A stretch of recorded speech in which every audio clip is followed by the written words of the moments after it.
Yo, LTD. Yan, LTD, Warlock atang tawag dito. Ang ganda ng design. Ang metal, 24 frets. Ito, 24 frets yan. Tapos ito ay made in Indonesia. Ito lang yung issue niya sa ilalim. Ayan, kadalasan yung issue ng mga matutulis.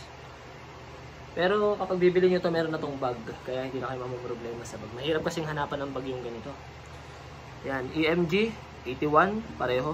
81 pareho yan. Tapos ito yung switch niya, the bridge. Tapos ito ay volume knobs. Ito naman ay sa tone. Okay. Tingnan muna natin yung clean tone niya.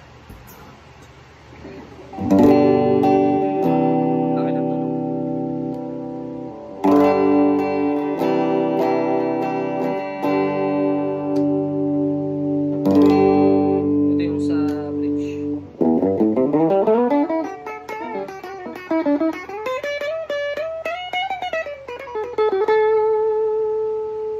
Pangit lang sa number 2 na string kasi ito ay pang dito, pang acoustic.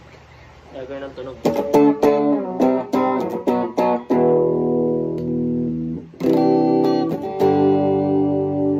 Okay, try na natin ng dirt.